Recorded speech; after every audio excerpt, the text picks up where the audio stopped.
Projectile motion क्या होता है उसके बारे में हम लोग पढ़ेंगे। तो फिगर में प्रोजेक्टाइल मोशन, ये जो पानी है वो भी दिख रहा है कुछ इस टाइप में, प्रोजेक्टाइल मोशन में इसका शेप पैराबोलिक शेप में दिख रहा है। तो सबसे पहले प्रोजेक्टाइल मोशन है क्या, ये डिस्कस कर लेते हैं। Projectile motion is a motion in which an object is thrown near the earth's surface and it moves along the curved path under the action of gravity only. Projectile motion एक ऐसा motion है जिसमें किसी भी object को earth surface के पास में हम फेंकते हैं और एक कर्व्ड सरफेस बनता है ड्यू टू ग्रेविटी। कुछ ऐसे मैंने इस ऑब्जेक्ट पर से फेंका और ये फिगर ये है। इस फिगर में क्या दिख रहा है, जो स्केटिंग होती है बर्फ़ पे, उस बर्फ़ पे स्केटिंग के दौरान देखिए ये कुछ मूवमेंट, ये यूँ, ये हुआ क्यों, ये हुआ ड्यू टू प्रोजेक्टाइल मोशन। ये शेप जो बना, एक कर्व्ड शेप जो बना, वो किसको दिखा रहा है, प्रोजेक्टाइल मोशन को। तो motion of snow water descending from a slope, तो ये स्लोप से दिख रहा है। दूसरा एग्जांपल, दूसरी फिगर भी है। इस फिगर में क्या दिख रहा है, motion of rider performing a bike stunt. तो बाइकर्स जो होते हैं बाइक स्टंट में जब ये लॉन्ग जंप लेना होता है तो वो इसका हेल्प लेते हैं प्रोजेक्टाइल मोशन में। ये कुछ इस तरीके से बताया। नेक्स्ट फिगर है motion of water jets coming out from nozzles. तो जो पानी निकलता है कुछ ऐसे फवारा करते हुए, वो भी प्रोजेक्टाइल मोशन में होता है अंडर ड्यू टू ग्रेविटी। अब assumption use in projectile motions, इसमें भी कुछ एजम्पशंस हैं। जैसे पहला एजम्पशन है कि effect due to air resistance is negligible, हवा का जो प्रभाव है वो नेग्लिजिबल रहेगा। सेकेंड जो है the effect due to curvature of the earth is negligible, जो उसका कर्वेचर है अर्थ का उसे नेग्लिजिबल रखना है, उसे नहीं लेना है कि प्रोजेक्टाइल मोशन है। Third the effect due to rotation of the earth is negligible, धरती घूम रही है तो वहाँ पर भी उसे हम नेग्लिजिबल मान के चलेंगे। Fourth the acceleration due to gravity is constant over the range of motion, और हमें ये भी मान के चलना है कि जो एक्सेलरेशन ड्यू टू ग्रेविटी वो हर टाइम में, जैसे इस फिगर में, वो कांस्टेंट है, वो नहीं बदल रही है, जी नहीं बदल रहा है, वेलोसिटी बदल रही है पर जी नहीं बदल रहा है। तो ये क्या होगा, प्रोजेक्टाइल मोशंस का ये एजम्पशंस जो यूज्ड होते हैं। ये फिगर है, यहाँ पे लिखा हुआ है, इस फिगर में क्या दिख रहा है, आइडियलाइज्ड मॉडल है ये प्रोजेक्टाइल मोशन का।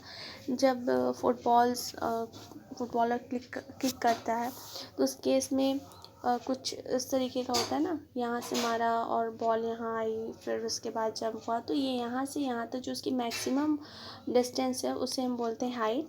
यहाँ से यहाँ तक ये आर है, रेडियस ऑफ कर्वेचर, ये इसकी जो इनिशियल वेलोसिटी, और इनिशियल वेलोसिटी से यहाँ पे क्या बन रहा है, थीटा एंगल बन रहा है। इस फिगर में क्या है, any object which is a projectile in their air is called as a projectile. Any object which is projected in the air is called as a projectile. Object को हमें हवा में ऐसे फेंकना ज़रूरी है, उसके बाद जो कर्व पाथ बनेगा वो होगा प्रोजेक्टाइल मोशन। इस फुटबॉल में जैसा कि ये वाला फिगर था पीछे वाला, वही फिगर ये भी है। ये जो है ये प्रोजेक्टाइल हुआ, इसे हम इस बॉल को बोलेंगे projectile. Any object which is projected in the air is called as projectile. तो प्रोजेक्टाइल क्या होता है, जो ऑब्जेक्ट हवा में प्रोजेक्टेड किया गया उसे हम बोलते हैं प्रोजेक्टाइल। ठीक, सेकेंड क्या है, point of projections. The point from which the object is projected in air is called the point of projection. तो जिस पॉइंट से किसी ऑब्जेक्ट को प्रोजेक्ट किया गया, मतलब इस फुटबॉल को इस पॉइंट से प्रोजेक्ट किया गया, इस पॉइंट से प्रोजेक्ट किया गया, तो ये इसका पॉइंट ऑफ प्रोजेक्शन है। The point from which the object is projected in air is called as a point of projection.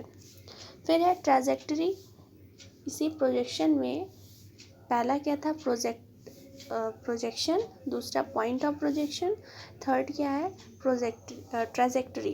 तो ट्रेजेक्टरी क्या होता है, जो ये पैराबोलिक पाथ बना हुआ है, जैसे ऑब्जेक्ट को ये बॉल, ये वाली बॉल जो है, ये जब अपने पॉइंट ऑफ प्रोजेक्शन से एयर में आई तो उसका ये जो पाथ बनता है उसे हम बोलते हैं ट्रेजेक्टरी। फिर आता है टाइम ऑफ फ्लाइट। यहाँ ऑब्जेक्ट था, पॉइंट ऑफ प्रोजेक्शन, ये प्रोजेक्टाइल हुआ, इसका जो ये पाथ बना वो ट्रेजेक्टरी कहलाया, और यहाँ से यहाँ तक आने में जो टाइम लगा वो टाइम ऑफ फ्लाइट कहलाता है। Time of flight, the time taken by the projectile to cover the entire trajectory is called as the time of flight। तो यहाँ से यहाँ तक आने में जो समय लगा उसको, वो उसका टाइम ऑफ फ्लाइट हो गया। थर्ड जो है मैक्सिमम हाइट ऑफ प्रोजेक्टाइल। कोई भी ऑब्जेक्ट जब अपने पॉइंट ऑफ प्रोजेक्शन से थ्रो की जाएगी इन एयर तो उसकी एक मैक्सिमम हाइट होती है जो कि ये दिख रही है। तो जहाँ पे वो पीक पे होता है, ये उसकी पीक हाई है जिसे बोलते हैं मैक्सिमम हाइट। मतलब it is the maximum vertical distance travel by the projectile from the ground level during its motion. Object condition क्या है, मोशन में होना चाहिए ऑब्जेक्ट, ये नहीं कि वो हॉरिजेंटल में आ गया, मोशन में हो, और हाइट से वर्टिकल डिस्टेंस हमें लेनी है। ये ऑब्जेक्ट यहाँ से यहाँ आ रहा है तो ये इसकी मैक्सिमम डिस्टेंस नहीं है, बल्कि हमें वर्टिकल, इस डेफिनेशन में vertical distance of moving object in air is called the maximum height of projectile. Next है मेरा horizontal range of projections. Horizontal range of projection में क्या है, ये ऑब्जेक्ट हॉरिजेंटल डिस्टेंस जितना कवर करेगा उसे हम कहेंगे हॉरिजेंटल रेंज ऑफ प्रोजेक्टाइल। यहाँ से यहाँ तक की जो डिस्टेंस है वो है हॉरिजेंटल रेंज ऑफ प्रोजेक्टाइल। ये बॉल यहाँ आई और फिर यहाँ से यहाँ आ गई तो इसको कहेंगे हॉरिजेंटल रेंज ऑफ प्रोजेक्टाइल। ये जो है हमारा हॉरिजेंटल रेंज ऑफ प्रोजेक्टाइल है। उसके बाद है हमारा एक क्वेश्चन है, is horizontal and vertical motion are interdependent.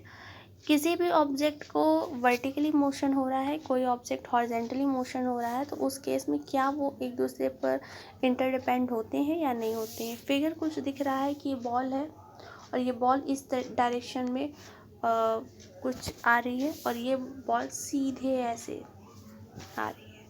तो एक बॉल पिंक है और एक बॉल येलो है, सेम रेट से आ रही है। येलो वाली बॉल जो है हॉरिजेंटली आ रही है और जिस पे कोई इफ़ेक्ट नहीं है वर्टिकल मोशन में।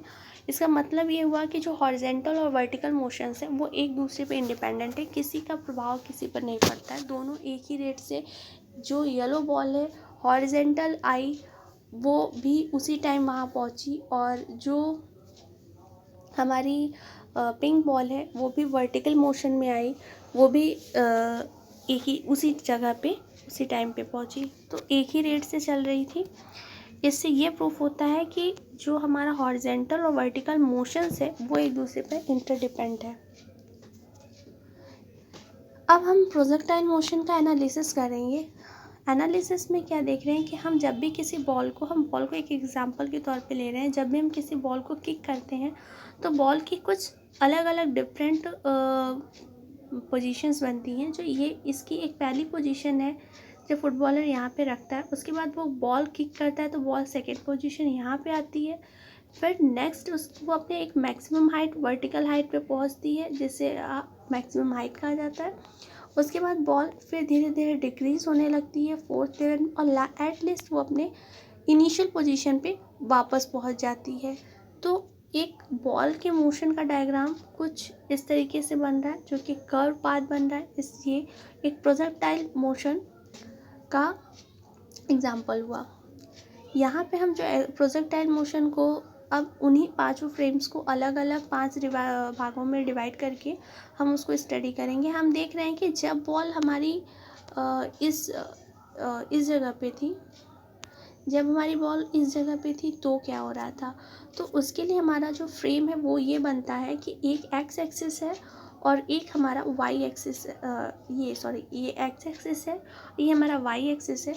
बॉल इस पे थी। हमने बताया कि जो हॉरिजेंटल एक्सिस पे जो हमारा वेलोसिटी होता है वो वी एक्स होता है, जो कि कॉस थीटा के टर्म होता है, और वाई एक्सिस पे हमारा वाई होगा, और ये हमारा उनके बीच का कंपोनेंट हो गया।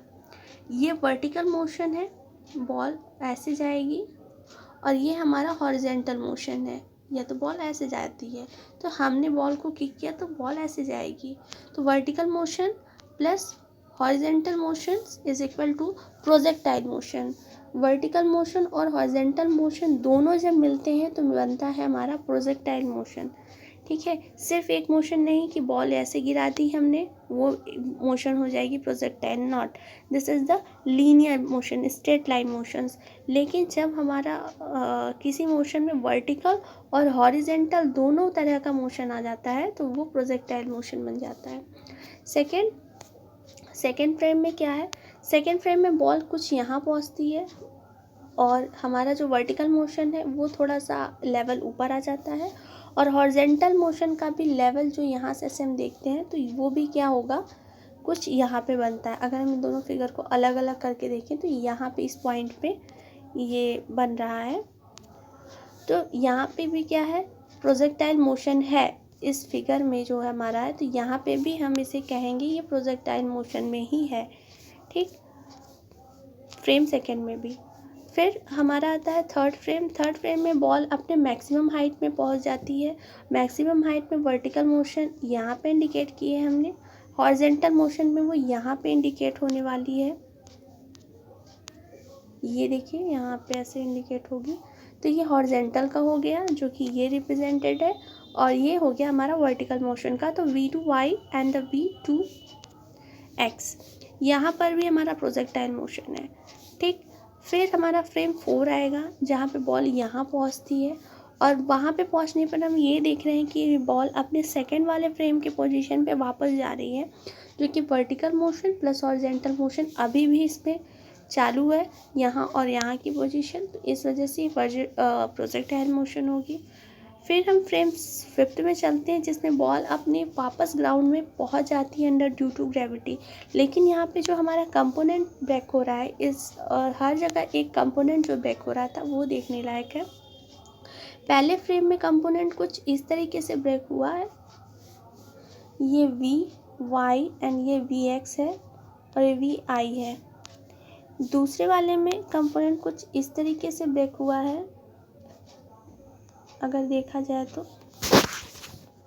ठीक है, ये vy और ये vx। तीसरे वाले में हमारा सिर्फ इधर है, इस तरफ नहीं है, ये केवल v2 की साइड है, और x और y का कोई इसमें कंपोनेंट नहीं है क्योंकि ये अपने मैक्सिमम हाइट पे है। फोर्थ वाले में ये वापस सेकंड में चूँकि ऐसे था फिगर, वापस वो नीचे वर्टिकल में आ रही है, मतलब नीचे ग्राउंड पे आ रही है, तो उस केस में हमारा फिगर कुछ जो कंपोनेंट हुआ, ये v इस साइड x के डायरेक्शन में इधर, और y बॉल नीचे की ओर आ रही, तो कंपोनेंट नीचे की ओर बनाएंगे हम एरो, और एंगल्स भी हमारा इधर बनेगा, इधर के एंगल को हम लेंगे। उसके बाद हमारा जो 5th फिगर है, तो उस फिगर में बॉल हमारी अपनी इनिशियल पोजीशन में वापस पहुंच चुकी है। एक्सिस पे डायरेक्शन इस तरफ है, वाई एक्सिस पे बॉल नीचे की तरफ है, पूरी तरीके से बॉल पहुंच चुकी है। तो उसका हम अगर कंपोनेंट रिजल्टेंट निकालते हैं तो वो इस तरीके से कंपोनेंट्स को हम ब्रेक करेंगे। तो ये तो हो गया एक फुटबॉल का मोशंस में।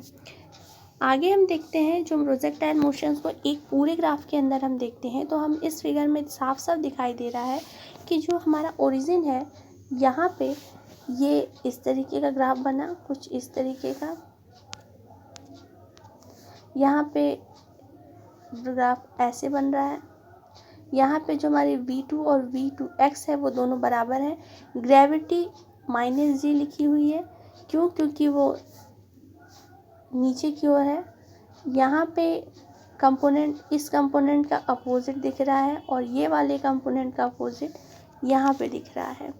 फिगर में दिख रहा है यहाँ से यहाँ तक कि हॉरिजेंटल प्लेन की distance vx v1x, v2x, v3x, सब यहाँ ये वाली डिस्टेंस इक्वल है और ये वाले डिस्टेंस और ये वाले डिस्टेंस इक्वल है। v2y जो है वो 0 होगा एट मैक्सिमम डिस्प्लेसमेंट पे, मैक्सिमम हाइट पे v2y एक्सिस पे डिस्प्लेसमेंट 0 होगा। v1x ये है और ये हमारा vfy है, ठीक है। तो ये प्रोजेक्टाइल मोशन का कंप्लीट ग्राफ है जो कि हम यूज़ करने वाले हैं अपने डेरिवेशंस में। जो इम्पॉर्टेंट कंक्लूजन क्या निकला कि projectile motion is a combination of two motion, horizontal motion with a constant velocity. Horizontal motion जो होगा उसमें वेलोसिटी कांस्टेंट होनी चाहिए और वर्टिकल मोशन में जो है एक्सेलरेशन कांस्टेंट होना चाहिए। जब हमारा बॉल यूं ऐसे जा रहा है, ये जो बॉल है यहाँ जब इस डायरेक्शन में जा रही है, वर्टिकल डायरेक्शन में जा रही है, तो वहाँ पे ग्रेविटी कांस्टेंट होगा और ये हॉरिजेंटल में वेलोसिटी कांस्टेंट होगा और इन दोनों का कॉम्बिनेशन प्रोजेक्टाइल मोशन होगा, ठीक। उसके बाद है इक्वेशन ऑफ ट्रैजेक्टरी। ट्रैजेक्टरी क्या था? ट्रैजेक्टरी एक जो हमारा ये कर्व्ड पाथ बन रहा था वो था ट्रैजेक्टरी। तो ट्रैजेक्टरी को कैसे निकालना है, ये किसी भी बॉल था या कोई भी फुटबॉल को किक किया या बाइकर्स बाइक को राइडिंग कर रहा है या कुछ भी कर रहा है, तो उस केस में जब भी इस तरीके का कर्व पाथ बनेगा तो हम उसको निकालेंगे कैसे, ट्रैजेक्टरी उसकी निकालेंगे कैसे। तो हॉरिजेंटल जो डिस्टेंस थे हम मान लेते हैं कि वो वी वेलोसिटी से चल रहा था और उसकी जो टाइम थी वो कुछ टी टाइम में चल रहा था। तो जो डिस्टेंस वेलोसिटी इक्वल टू क्या होता है, डिस्प्लेसमेंट अपॉन टाइम। तो ये हॉरिजेंटल डिस्टेंस है तो हम वहाँ पर डिस्टेंस को x माना हुआ है, तो x velocity into time is equal to distance निकल आएगा। हॉरिजेंटल एक्सिस पे बताया है कि cos थीटा होता है तो vi cos थीटा t हो जाएगा। यहाँ से हम t को फाइंड आउट करेंगे तो x upon vi cos theta होगा। ये i जो है इनिशियल, जब हमारा बॉल या कोई भी स्टार्टिंग पॉइंट से ऐसे चल रहा है, कुछ इस तरीके से ये है, तो ये जब स्टार्टिंग पॉइंट पे है तो उस केस में टाइम कुछ लगेगा। जब वर्टिकल डिस्टेंस को ट्रैवल करेगा वो थोड़ा सा यहाँ पे पहुँचता है तो यहाँ पे वेलोसिटी का फॉर्मूला चेंज हो जाएगा, या तो वहाँ पे ut plus half GT square का फॉर्मूला लगता है। तो इनिशियल पोजीशन से वो कुछ चेंज हो जाता है। तो वहाँ पे हम लिख रहे हैं यहाँ पे y एक्सिस पे मान रहे हैं, y एक्सिस पे, क्योंकि यहाँ पे ग्रेविटी कांस्टेंट है पर हमारा जो वेलोसिटी है वो क्या है, वो कांस्टेंट नहीं है, क्योंकि y एक्सिस पे वेलोसिटी है तो वहाँ पे वेलोसिटी कांस्टेंट नहीं होती है, वहाँ पे ग्रेविटी कांस्टेंट होती है। तो यहाँ पे हम ले रहे हैं वर्टिकल एक्सिस पे साइन थीटा लेते हैं, तो साइन थीटा हो गया हमारे यहाँ पे p1 sine theta t half GT square as it लिखा रह देंगे। इक्वेशन 1 और 2 में हमें टाइम दिया हुआ है, इस जो t दिया हुआ है 1 में उसे हम पुट कर देंगे इक्वेशन 2 में। जब v1 sign theta t into x upon cos theta vi cos theta -1/2 g x upon vi cos theta का होल स्क्वायर, ये जो हमारा v मिल रहा है यही है क्या, equation of trajectory of projectile. Very important, अगर किसी भी ऑब्जेक्ट का दिया हुआ है और प्रोजेक्टाइल पाथ और हमसे कहा जाए कि इसका ट्रैजेक्टरी ऑफ प्रोजेक्टाइल निकालिए, तो ये फॉर्मूला होता है y is equal to tan theta x, sine theta upon cos theta से tan थीटा बन गया, वो vi से vi कैंसिल हो गया, tan theta x minus g vi 2vi square cos square theta x square. Okay, as vi theta and g are a constant for a given projectile, angle constant होगा, gravity भी constant होगा, मैंने कह दिया gravity जो acceleration due to gravity, vertical position पे constant, velocity horizontal plane पे constant होगी। और उस केस में जब सब ये तीनों चीज़ें कांस्टेंट हो जाएंगी तो tan थीटा हमारा क्या मिलेगा, tan थीटा और को हम अल्फ़ा मान लेते हैं, अगर tan थीटा भी कोई कांस्टेंट हो गया तो tan थीटा अल्फ़ा मान लेते हैं, तो हमारा जो फॉर्मूला है और इस पूरे को इसमें क्योंकि g भी है थीटा भी है और v भी है, इससे हम बीटा मान लेते हैं, तो हमारा फॉर्मूला मिलेगा y इज इक्वल टू हमारा कुछ फॉर्मूला ये मिलेगा, y is equal to alpha x minus beta x square, where alpha is a tan theta and beta is equal to z/2b square cos square theta. y is equal to ax minus beta x square या ax square plus bx minus c is the form of a quadratic equation has the trajectory of projectile as a parabola. Question बनता है कि trajectory जो होती है projectile motion की वो कैसे शेप की होती है, तो उसका आंसर लिखना है पैराबोला शेप का होता है। 1 मार्क्स के क्वेश्चन में ये बनता है कि ट्रेजेक्टरी ऑफ प्रोजेक्टाइल का जो शेप होता है वो कैसा होता है, पैराबोला होता है। क्यों होता है? क्योंकि इसका जो इक्वेशन मिलता है वो क्वाड्रेटिक इक्वेशन के फॉर्म में मिलता है। ट्रेजेक्टरी ऑफ प्रोजेक्टाइल का इक्वेशन क्या होता है, y is equal to tan theta x minus g/2v square cos square theta x square होता है, जहाँ पे v थीटा और z के होते हैं कॉन्स्टेंट होते हैं। Equation for a time of flight.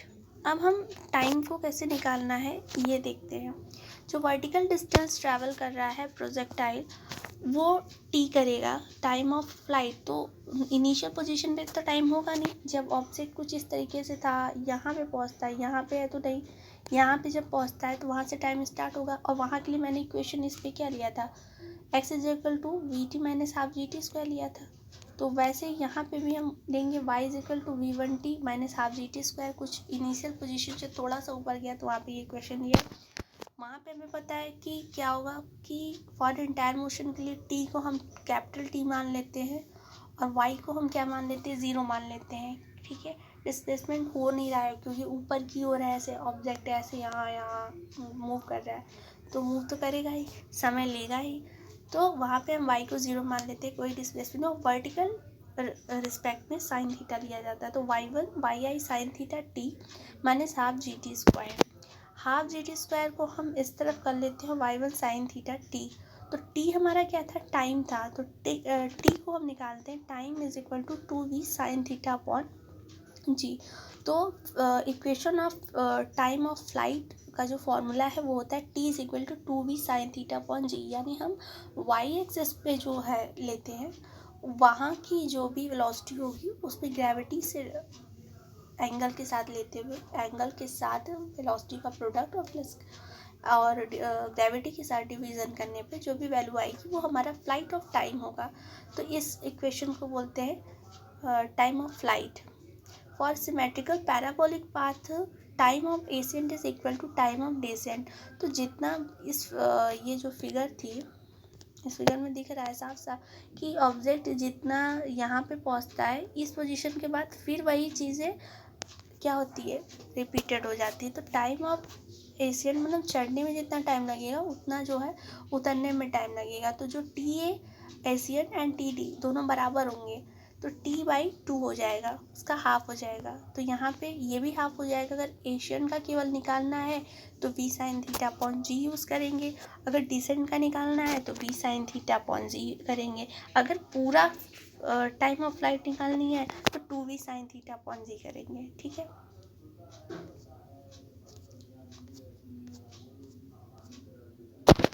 उसके बाद है equation for a horizontal range.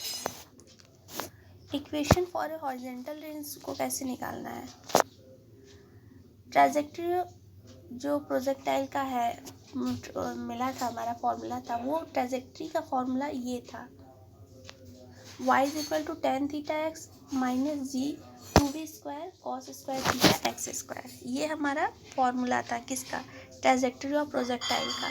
इस ट्रेजेक्टरी ऑफ प्रोजेक्टाइल के फॉर्मूले में मैंने देखा था कि tan थीटा जो था, थीटा जो थी वो कांस्टेंट हो गई थी, हमारी जो ग्रेविटी थी वो कांस्टेंट थी, और जो v था वेलोसिटी था वो कांस्टेंट था। मैंने tan थीटा को अल्फा माना था और g/2v cos स्क्वायर थीटा को बीटा माना था। यहाँ पे हम क्या निकाल रहे हैं, यहाँ पे हम निकाल रहे हैं equation for a horizontal range. तो ये जो हमारा ऐसे फिगर बना था उसमें ये जो हॉरिजॉन्टल रेंज था उसका हम इक्वेशन निकाल रहे हैं। तो पूरे मोशन के लिए y क्या होगा, 0 मान के चलेंगे और x को r मान के चलेंगे। जो हमारा डिस्प्लेसमेंट है मान के चल रहे हैं r, इतना डिस्प्लेस हुआ, यहाँ से बॉल आई थी और यहाँ पे गिरी, तो इतना पूरा रेंज लिया गया। तो y इज इक्वल टू 0, पूरा फॉर्मूला एज इट लिखा हुआ है।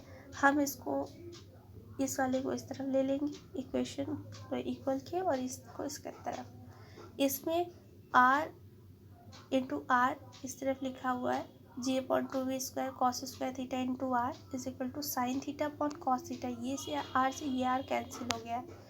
यहाँ पे एक आर इधर लिखा है, एक आर इधर लिखा है, दोनों आर से एक आर कैंसिल, और ये tan थीटा को हम sign theta upon cos theta के टर्म में लिख देंगे। जब हम इसको sign theta upon cos theta के टर्म में लिख देंगे, उसके बाद यहाँ से हम आर को फाइंड आउट कर लेंगे। तो आर को फाइंड आउट करने पे कुछ फॉर्मूला इस तरीके से बनेगा, और रेंज जो हॉरिजेंटल हमारी रेंज निकलेगी उसका फॉर्मूला होगा R is equal to v² sine square theta upon G. ठीक है, तो इस इक्वेशन को बोलते हैं हॉरिजेंटल रेंज। और इसके लिए for a given velocity of projection the range will be maximum when sine 2 theta is equal to 1। अगर साइन 2 थीटा 1 हो जाता है, उसके लिए जो रेंज होगी सबसे ज़्यादा होगी, मतलब वो बॉल गिर के बहुत ज़्यादा दूर पे गिरेगी। मतलब 2 थीटा का मतलब वो 90 डिग्री पे, अगर कोई और बॉल यहाँ पे पहुँच जाती है, 90 डिग्री का एंगल बनाती है किसी हॉरिजेंटल रेंज से, तो वो सबसे ज़्यादा दूर गिरेगी। तो the range of the projectile is a maximum if it is a projected in a direction incline to the horizontal at angle of 45। अगर हम किसी भी ऑब्जेक्ट को 45 डिग्रीज के रेंज से फेंकते हैं, ऐसे 45 के रेंज से फेंकेंगे तो वो 90 डिग्री में पहुंचेगा, और वो बहुत ज़्यादा दूर उसकी ट्रैजेक्टरी बनेगी। तो क्वेश्चन यहाँ पे कई तरीके का बनता है कि आप पहले बार डिराइव करने के लिए बनेगा कि हॉरिजेंटल रेंज के का इक्वेशन डिराइव करिए। दूसरा क्वेश्चन ये बनता है कि मैक्सिमम कौन सी हाइट है या मैक्सिमम कौन सा एंगल है जिस पे जो है प्रोजेक्टाइल रेंज सबसे ज़्यादा होती है। और तीसरा क्वेश्चन ये बनता है कि जो प्रोजेक्टेड रेंज है वो सब स्टार्टिंग जो होती है वो कितने एंगल से करनी चाहिए। तो आज इतना। कल हम लोग जो है पढ़ेंगे 2 angles of projection for the same horizontal range, equation for maximum height, और बस इतना।